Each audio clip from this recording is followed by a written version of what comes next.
Hi hello ಎಲ್ಲರೂ ಹೇಗಿದ್ದೀರಾ? Welcome back to Avindya vlogs YouTube channel. ವರ್ಷದ ಮೊದಲ ಹುಣ್ಣಿಮೆ ಅಥವಾ ವರ್ಷದ ಮೊದಲ ಪೌರ್ಣಮಿ. ಈ ಹುಣ್ಣಿಮೆಯನ್ನು ಬನದ ಹುಣ್ಣಿಮೆ ಅಥವಾ ಬನಶಂಕರಿ ಹುಣ್ಣಿಮೆ ಅಂತ ಕರಿತೀವಿ.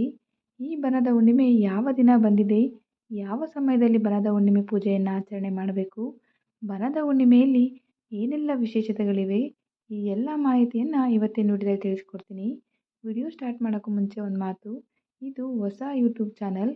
ಎಲ್ಲರೂ ಸಬ್ಸ್ಕ್ರೈಬ್ ಮಾಡ್ಕೊಳ್ಳದೆ ವಿಡಿಯೋ ನೋಡ್ತಿರ್ತೀರಾ ಅಂತ ಗೊತ್ತು. ಇನ್ನೂ ಸಬ್ಸ್ಕ್ರೈಬ್ ಮಾಡ್ಕೊಳ್ಳದೆ ವಿಡಿಯೋ ನೋಡ್ತಿದ್ರೆ ತಪ್ಪದೇ ಸಬ್ಸ್ಕ್ರೈಬ್ ಮಾಡ್ಕೊಳ್ಳಿ. ವರ್ಷದ ಮೊದಲ ಹುಣ್ಣಿಮೆ ಪುಷ್ಯ ಹುಣ್ಣಿಮೆ ಎಂದು ಶಿವ ಪಾರ್ವತಿಯರನ್ನು ಪೂಜಿಸಬೇಕು.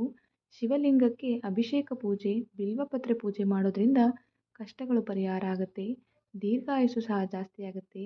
ಈ ದಿನ ಮತ್ತೊಂದು ವಿಶೇಷ ಅಂದರೆ ಮಹಾಕುಂಭವು ಸಹ ಆರಂಭ ಆಗುತ್ತೆ. ಆದ್ದರಿಂದ ಹುಣ್ಣಿಮೆ ಎಂದು ವಿಷ್ಣು ಮತ್ತು ಮಹಾಲಕ್ಷ್ಮಿಗೆ ಪೂಜೆ ಮಾಡಿಕೊಳ್ಬೇಕು. ವಿಷ್ಣು ಮತ್ತು ಲಕ್ಷ್ಮಿಯನ್ನು ಹಣಕಾಸಿನ ವಿಚಾರವಾಗಿ ಮಾತ್ರ ಪೂಜೆ ಮಾಡಿಕೊಳ್ಬೇಕು ಅಂತಲ್ಲ. ಅವಿವಾಹಿತರು ಅಂದರೆ ಮದುವೆ ಆಗದೇ ಇರೋರು ವಿವಾಹ ಭಾಗ್ಯ ನೀಡಲೆಂದು ಪ್ರಾರ್ಥಿಸಿ ಈ ದಿನ ಪೂಜಿಸೋದ್ರಿಂದ ಇಷ್ಟಾರ್ಥ ಪ್ರಾಪ್ತಿಯಾಗುತ್ತೆ. ಈ ವರ್ಷದ ಪುಷ್ಯ ಹುಣ್ಣಿಮೆ ಜನವರಿ 13 ಅಂದರೆ ಸೋಮವಾರ ಬೆಳಗ್ಗೆ 4:37 ಪ್ರಾರಂಭ ಆಗುತ್ತೆ. ಹಾಗೆ ಜನವರಿ 14 ಮಂಗಳವಾರ ಬೆಳಗ್ಗೆ 3:45 ಕೊನೆಗೊಳ್ಳುತ್ತೆ. ನಾವು ಪುಷ್ಯ ಹುಣ್ಣಿಮೆ ಆಚರಣೆಯನ್ನು ಜನವರಿ 13 ಸೋಮವಾರ ಆಚರಣೆ ಮಾಡಬೇಕು. ಧನುರ್ಮಾಸ ಪೂಜೆ ಮಾಡ್ತಿರೋರು ಹುಣ್ಣಿಮೆ ಪೂಜೆಯನ್ನು ಬ್ರಾಹ್ಮಿ ಮುಹೂರ್ತದಲ್ಲಿ ಪೂಜೆ ಮಾಡ್ಕೊಳ್ಬೇಕು. ಬ್ರಾಹ್ಮಿ ಮುಹೂರ್ತದಲ್ಲಿ ಪೂಜೆ ಮಾಡ್ಕೊಳ್ಳೋಕೆ ಸಾಧ್ಯವಾಗದೇ ಇದ್ದರೆ ರಾಹುಕಾಲ ಹೊರತುಪಡಿಸಿ ಬೇರೆ ಸಮಯದಲ್ಲಿ ಪೂಜೆಯನ್ನು ಮಾಡ್ಕೊಳ್ಬೋದು.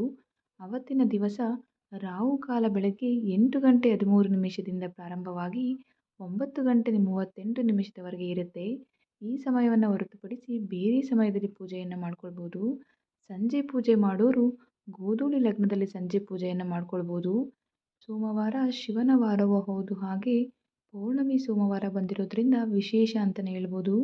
ಕೆಲವರ ಮನೆಯಲ್ಲಿ ಶಿವನ ಫೋಟೋ ಇಟ್ಕೊಂಡಿರಲ್ಲ. ಶಿವನ ಫೋಟೋ ಇದ್ದವರು ಈ ದಿನ ವಿಶೇಷವಾಗಿ ಬಿಲ್ವಪತ್ರೆ ಅರ್ಪಿಸಿ ಪೂಜೆ ಮಾಡ್ಕೊಳ್ಬೇಕು. ಲಕ್ಷ್ಮೀ ಫೋಟೋ ಅಥವಾ ವಿಗ್ರಹ ಅಂತೂ ಇಟ್ಕೊಂಡೇ ಇರ್ತೀರಾ, ಅಂಥವರು ಲಕ್ಷ್ಮೀ ದೇವಿಯ ಪೂಜೆಯನ್ನು ಮಾಡ್ಕೊಳ್ಬೇಕು. ಈ ಬನದ ಹುಣ್ಣಿಮೆ ದಿನ ಮಕ್ಕಳಿಲ್ಲದಿದ್ದವರು, ಮಕ್ಕಳಿಗಾಗಿ ನಿರೀಕ್ಷೆಯಲ್ಲಿರುವವರು ಬಾಲಗೋಪಾಲನ ಪೂಜೆ ಮಾಡಬೇಕು. ಅಂದರೆ ಬಾಲಕೃಷ್ಣನ ಫೋಟೋ ಅಥವಾ ಬಾಲಕೃಷ್ಣನ ವಿಗ್ರಹಕ್ಕೆ ದೀಪ ಧೂಪ ನೈವೇದ್ಯಗಳಿಂದ ಪೂಜೆಯನ್ನು ಮಾಡಿಕೊಳ್ಬೇಕು. ಈ ದಿನ ಬಾಲಗೋಪಾಲನ ಪೂಜೆ ಮಾಡೋದ್ರಿಂದ ತುಂಬಾ ಒಳ್ಳೆಯದಾಗುತ್ತೆ. ಹಾಗೆ ಸೋಮವಾರ ಬಂದಿರೋದ್ರಿಂದ ವಿಶೇಷವಾದ ದಿನ ಅಂತಲೇ ಹೇಳ್ಬೋದು. ಈ ದಿನ ಶಿವ ಪಾರ್ವತಿಯನ್ನು ಪೂಜೆ ಮಾಡೋದ್ರಿಂದ ಕುಟುಂಬದಲ್ಲಿ ಮನಸ್ತಾಪ ದೂರವಾಗುತ್ತೆ. ಮನೆಯಲ್ಲಿ ಅಣ್ಣ ತಮ್ಮಂದಿರಲ್ಲಿ ಮನಸ್ತಾಪ ಆಗಿದ್ದರೆ, ಹಾಗೆ ಗಂಡ ಹೆಂಡತಿಯ ನಡುವೆ ಮನಸ್ತಾಪ ಆಗಿದ್ದರೆ ಮನಸ್ತಾಪಗಳು ದೂರವಾಗುತ್ತೆ. ಸೌಹಾರ್ದಯುತ ವಾತಾವರಣ ಉಂಟಾಗುತ್ತೆ ಅಂತಲೇ ಹೇಳ್ಬೋದು. ಅಲ್ಲದೆ ಸಂತೋಷ ಮತ್ತು ಸಮೃದ್ಧಿ ಸಹ ಜಾಸ್ತಿ ಆಗುತ್ತೆ.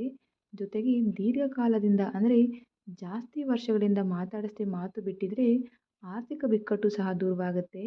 ಬನದ ಹುಣ್ಣಿಮೆಯಲ್ಲಿ ಮತ್ತೊಂದು ವಿಶೇಷ ಅಂದರೆ ಅದೇ ಬನಶಂಕರಿ ಅಮ್ಮನವರ ಪೂಜೆ. ಹಲವು ಬನಶಂಕರಿ ಅಮ್ಮನವರ ದೇವಸ್ಥಾನಗಳಲ್ಲಿ ವಿಶೇಷ ಪೂಜೆಗಳನ್ನು ಈ ದಿನ ಮಾಡ್ತಾರೆ. ಭಕ್ತರು ಅಮ್ಮನವರ ದರ್ಶನ ಪಡೆಯಲು ತುಂಬಾ ನೂಕುನುಗ್ಗಲಿನಿಂದ ದರ್ಶನ ಮಾಡ್ತಾರೆ. ಈ ದಿನ ಬನಶಂಕರಿ ಅಮ್ಮನವರ ದೇವಸ್ಥಾನಕ್ಕೆ ಹೋಗಿ ಪೂಜೆ ಮಾಡಿಸ್ಕೊಂಡು ಬನ್ನಿ.